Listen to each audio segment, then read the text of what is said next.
ఈ తరం హీరోయిన్స్ కు ఎక్కడ ఎలా మాట్లాడాలో ఏం మాట్లాడకూడదు అనే విషయంలో పక్కా క్లారిటీ ఉంటుంది. మాట్లాడడం చొచ్చుకుపోయి సినిమా ఆఫర్లు దక్కించుకోవడంలో ఇన్నేళ్లు వెనకబడ్డ రెజీనా ఇప్పుడు స్టైల్ మార్చినట్లు కనిపిస్తోంది. రీసెంట్గా ఓ టీవీ ఛానల్కి ఇంటర్వ్యూ ఇచ్చిన రెజీనా తనకు నచ్చిన హీరోలు ఎవరితో సినిమా చేయాలని అనుకుంటుందనే ప్రశ్నకు భలే ఇంటెలిజెంట్ ఆన్సర్ ఇచ్చింది. స్టార్ హీరోల్లో ఒకరి పేరు చెప్పి మరొకరిని మానేస్తే అదో పెద్ద చిక్కు, అందుకే ఒకరి పేరు చెప్పడం కష్టమంటూ ఓ 5 పేర్లు చదివేసింది. ఇందులో తెలుగు స్టార్ హీరోలు 3 Kollywood stars 2 super star Mahesh Babu, power star Pavan Kalyan, young tiger NTR అంటే తనకు చాలా ఇష్టమని చెప్పేసింది రెజీనా.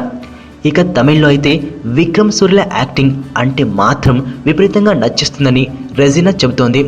అమ్మడు చెప్పిన పేర్లను ఒక్కసారి పరిశీలిస్తే రెజీనా టార్గెట్ వీరందరితో సినిమాలు చేసేస్తే చాలని అనిపించడం లేదు. ఇప్పుడు అమ్మడు కెరీర్ సాగుతున్న తీరు చూస్తే ఇది కష్టమే అనిపించవచ్చు. కానీ ఇప్పుడు చేస్తున్న నక్షత్రం క్లిక్ అయితే మాత్రం రెజీనా రేంజ్ మారిపోవడం ఖాయమే. మీ నాన్నకో ఫోన్ చేయవే, ఎక్కడున్నారు? ఏడే మన భుజంగా కనబట్లేదు.